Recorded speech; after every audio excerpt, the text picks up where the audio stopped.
Hi, and welcome. You're listening to the X22 Report. My name's Dave, and this is episode 1900B, and today's date is June 22nd, 2019, and the title of the episode is Timing is Everything, Follow the Watch. Now, before I get started, I wanted to talk about Q and those people that have been following Q. Ever since Q first appeared, we've learned the truth behind the deep state and its attempt to undermine America and all that it stands for. I mean, look closely at the new coin. The coin comes with an envelope and a card, and it's packaged in an envelope of We the People. Go to greatawakeningcoin.com, and for this month, you can get $5 discount if you buy 2 coins. Just use X22 Report in the discount box, and you'll get these 2 coins delivered to your doorstep. And as Q always says, where we go one, we go all.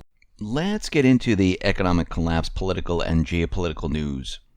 Now, the deep state, they are totally confused right now. They don't know what to do. Trump has been causing chaos, and they can't make heads or tails of this. They don't know what's going on.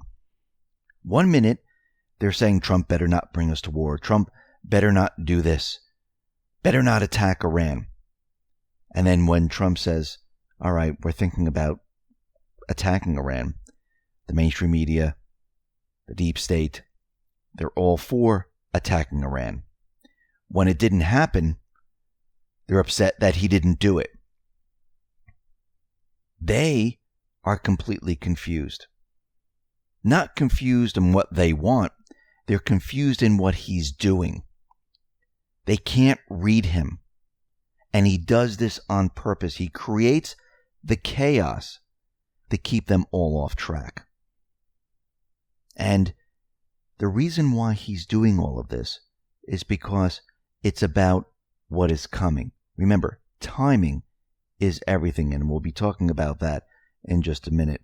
But first, I wanted to start off with Jussie Smollett. And we know that Kim Foxx dropped all charges and said, there's nothing to see here. Well, it looks like that didn't sit well with the Chicago police and many other individuals. A Cook County judge on Friday ordered the appointment of a special prosecutor to investigate the Jussie Smollett alleged hate case. Now, under the order, the special prosecutor would probe the decision by State Attorney Kim Foxx's office to drop 16 felony charges against the actor.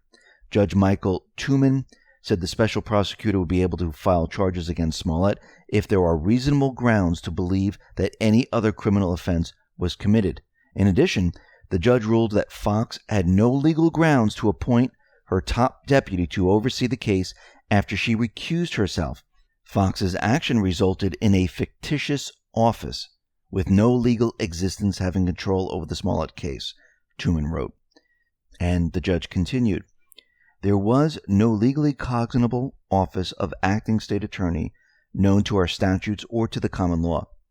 Its existence was only in the eye or imagination of its creator, Kim Foxx. So it looks like this whole entire investigation of Jussie Smollett is back on. Now, very interestingly, with Roger Stone, we know that Judge Amy Berman ordered Roger Stone and his attorney to respond to the latest government contempt motion by next Thursday. And of course, Roger Stone is saying, this is ridiculous. I didn't violate anything, and this makes no sense whatsoever. So we'll have to see what his attorneys come out with, because I believe all he did was retweet that's something that was already out there. And again, this entire push is to stop Roger Stone from getting the real information that he needs. And that information is the unredacted report from CrowdStrike. And they know if that is released, the entire deep state world comes tumbling down. Now, it looks like the deep state, they are using their exact same playbook that they've always been using. There is now another woman who is accusing Trump of rape. And Trump released a statement denying that he has sexually assaulted E. Jean Carroll, who accused the president of attacking her in the 90s. Now, Carroll claimed in a New York Magazine column published Friday that Trump raped her in Bergdorf Goodman dressing room in Manhattan, New York. The accusation is an excerpt from Carol's upcoming book. So she has a book coming out. Now, the White House denied the claim, and Trump released his own, more forceful statement, raising questions about Carol's claim. He said, regarding the story by E. Jean Carroll, claiming she once encountered me at Bergdorf Goodman 23 years ago, I've never met this person in my life. She's trying to sell a new book. That should indicate her motivation. It should be sold in the fiction section, he wrote. Trump compared Carol's accusation to that of Julie Swetnick, the woman who, with the help of indicted celebrity lawyer Michael Avenatti, accused Supreme Court Justice Brett Kavanaugh of being involved in gang rapes. Shame on those who make up false stories of assault and try to get public publicity for themselves or sell a book or carry out a political agenda like Julie Swetnick, who falsely accused Justice Brett Kavanaugh. It's just as bad for people to believe it, particularly when there is zero evidence. Worse still, for a dying publication to try to prop itself up by peddling fake news. It's an epidemic. And he continued.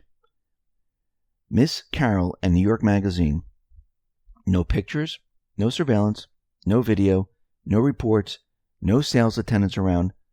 I would like to thank Bergdorf Goodman confirming they have no video footage of any such incidents because it never happened. False accusations diminish the severity of real assault, and all should condemn false accusations and any actual assault in the strongest possible terms.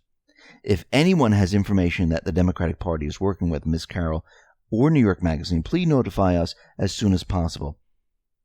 The world should know what's really going on. It's a disgrace, and people should pay dearly for such false accusations. Now, this brings us to Post 2359. Remember, Q back then gave us a C-SPAN link to Nancy Pelosi. Take a listen to what she said about wrap-up smear. Smear, if you want to talk politics, you call it the wrap-up smear. You smear somebody with falsehoods and all the rest, and then you merchandise it. And then you write it, and they'll say, see, it's reported in the press that this, and this.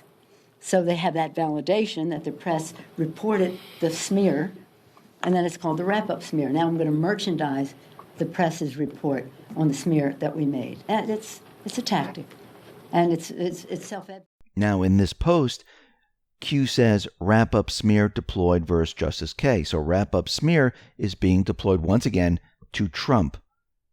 And Q says, the more you know. So let's take a look at what the deep state has tried to do. They tried the wrap-up smear with Stormy Daniels and many others. Stormy Daniels hired a lawyer named Avenatti, and he was actually charged with crimes. Michael Avenatti arrested for alleged $20 million extortion scheme against Nike, embezzling clients' money, defrauding banks. That is coming out of the mainstream media, which is CNBC. Then we have Stormy Daniels, who said that, yes, Trump had sex with her, and she kept going on and on and on and on. And then a judge said that Stormy Daniels had to pay Trump $293,000 in legal fees because it was all completely fake. That's coming out of the New York Times. The deep state tried with many others, and they were all debunked. This is just another wrap-up smear campaign. The deep state tried to use Russian collusion obstruction on Trump. They had Mueller investigating for 2.5 years. And the report shows no Russian collusion, no obstruction, absolutely nothing. But they haven't stopped. Think about this. The day after Trump called off the Iranian attack, a new person accusing him with no proof and launching a book came out of the woodwork. And she also said she will not press any charges. Now, first of all, there's no proof. There's no video footage. There's absolutely nothing. This is another wrap-up smear campaign. Now, it looks like over 50 pages of Paul Manafort, Sean Hannity text messages came out from 2017 to 2018, and they were placed on public record. Now, in the text exchanges between Trump's former campaign manager and Fox News host Sean Hannity, Manafort complains about Mueller's intimidation tactics and lack of fight from conservatives. Shortly after Manafort's home was raided in the summer of 2017, Manafort tells Hannity, "Mueller is trying to intimidate me. The raid is just one example." Manafort said in August 11, 2017 text, "I won't let him succeed, but is very lonely fighting this fight. I feel alone out there, except for you and a few others. Our side is not engaged." Hannity responded to Manafort's August 11 text message and rightfully pointed out how corrupt and biased Mueller's special counsel team was. "And I'll continue to talk about the fact that we do not have equal justice under the law," Hannity said in a text. He said, "We have a two-tiered justice system. Look at Mueller's team. All Clinton Dem donors. No R's, judge now a Dem. I am officially worried for this country we love," Hannity said. Now, Hannity, he came out and he responded to all this and he said, listen, and he tweeted this out. "My view of the special counsel investigation and the treatment of Paul Manafort were made clear every day to anyone who listens to my radio show or watches my TV show, saying I have nothing to hide here. Everything that I said in the text messages is everything that I say on my show." And we have to remember, to get Manafort, John Solomon already broke the news that they were using this black ledger, which was completely fake, and they all knew it. And again, this is going to be brought up, and you're going to see a lot of, I do believe we're going to see a lot of charges against these people completely dropped because the way Mueller handled everything. Remember, Flynn now has a new set of attorneys. One of them is an ethics attorney who wrote the book on how lawyers should be ethical when investigating, when doing their work. And he will be looking on how Mueller did his work. This is going to fall apart and blow up in everyone's face. And I'm talking about the deep state face. Now, it looks like we're getting word that federal officials, they're going to begin raids and will target up to 2,000 of the 1 million immigrants living in the country despite receiving deportation orders. Remember, a lot of people were brought into this country, set off to sanctuary cities, and they had court orders to go to court, and a lot of them never showed up. Now, it looks like these raids are going to be taking place in 10 U.S. cities, including Houston, Chicago, Miami, Los Angeles, and other immigration destinations. Now, it looks like Kevin McAleenan doesn't want to be involved in this. Tom Fitton tweeted out the following. "Sounds like Mr. McAleenan doesn't want to enforce the law and wants to effectively grant amnesty to millions of illegal aliens. At Real Donald Trump should order him to step up or step out." And we can see that there are still individuals within Trump's organization that are pushing back against what he wants to do here. And again, a lot of these individuals were brought into the country. They were bused to sanctuary cities. The sanctuary cities received millions or billions of dollars. And these individuals had court orders. And what ICE is doing right now, they're taking these people. They're not harming them or doing anything like that. They're bringing them back to the border and going to deport them. And again, if they want to come in, they have to go through the port of entry. And they have to be vetted. And they have to be accepted. That's how it works in this country and almost every single country around the world. Yes, the globalists want to change this. They have a completely different agenda. And one of their agendas is to skew the popular vote here in this country. That's what they're used for. That's one agenda. And it looks like Tom Fitton has been working very hard to stop this. He's out in California, and he showed that there were a lot of individuals voting that really weren't real or inactive, and they were being used to skew the votes. Tom Fitton tweeted out, huge, up to 1.5 million inactive voters to be cleaned from California voter rolls, thanks to @Judicial Watch. Great interview with @OANN John Hines. Now, what's very interesting is, why did it take Judicial Watch to clean out inactive voters? Why do they have 1.59 million inactive voters that needed to be cleared out? And if California has this, what do other states have? This is why we need identification. This is why we need to track those people that are voting. Because those people who are not here legally, who are not a citizen of this country, should not have the ability to vote. Let's turn this around a little bit.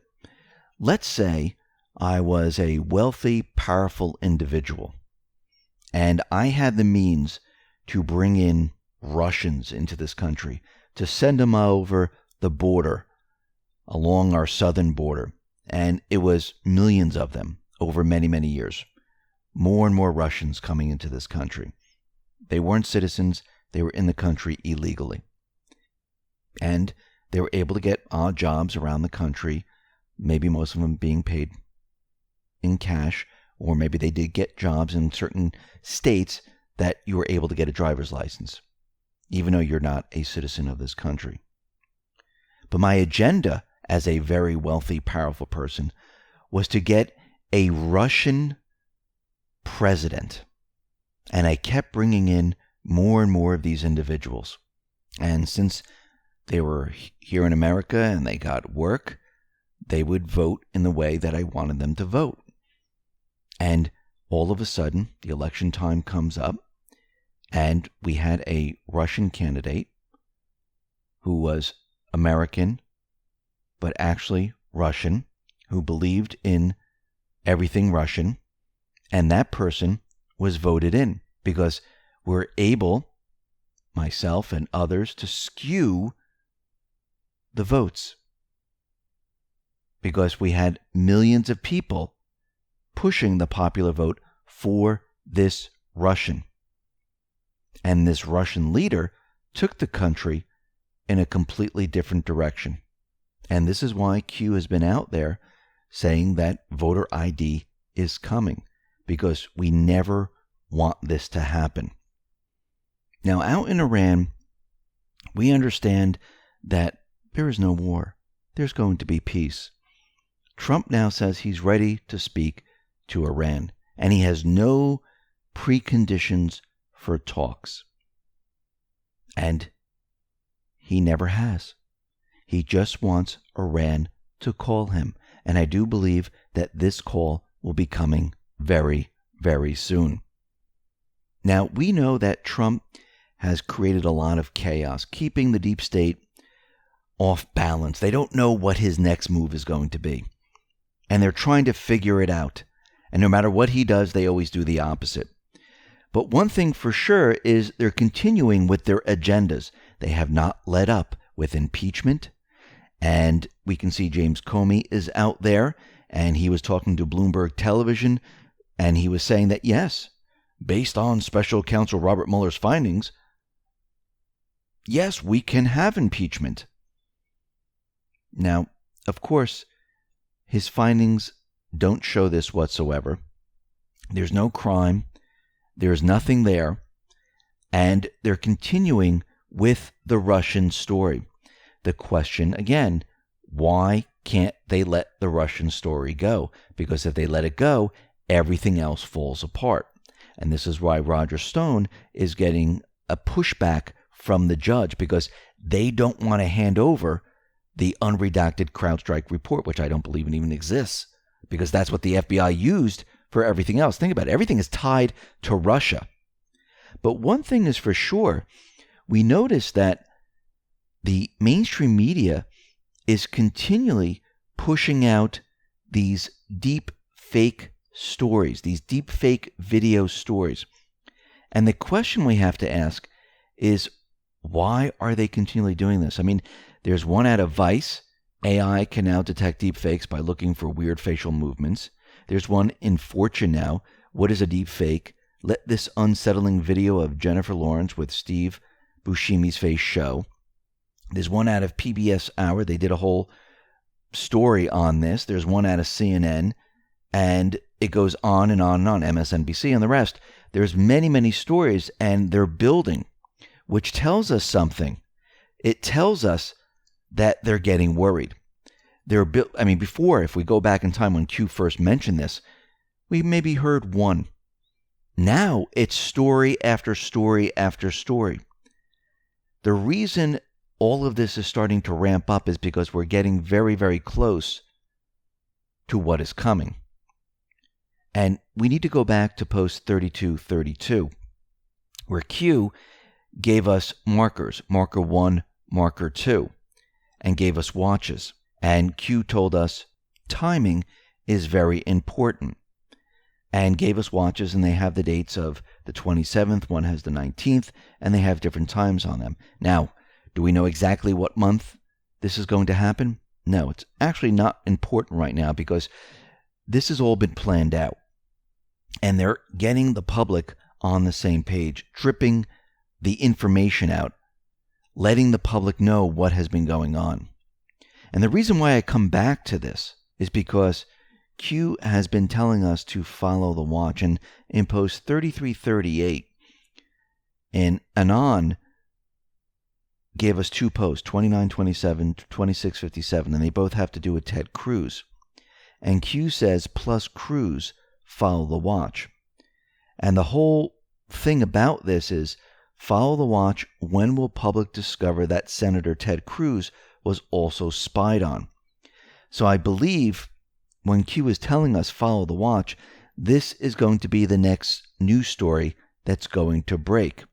And this is going to call into question, why was the FBI, why was Ted Cruz being spied upon?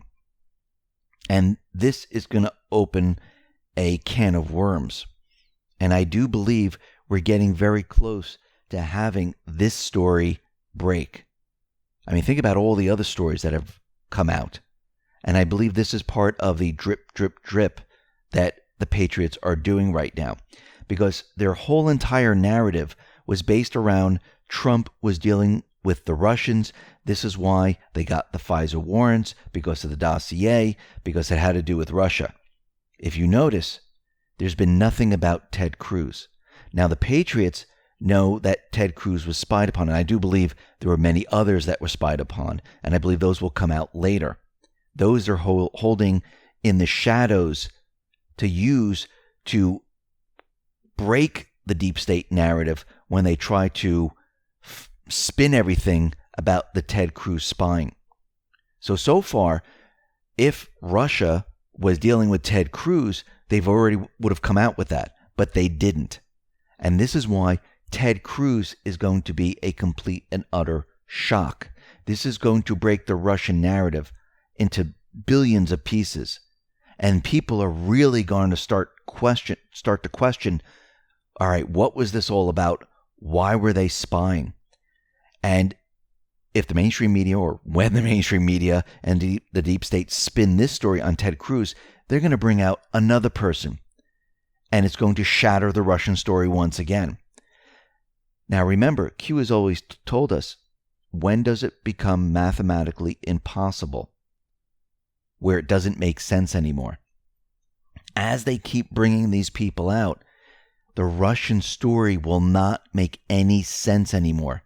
What will make sense is that Obama, Brennan, and the rest were spying on Americans. Period.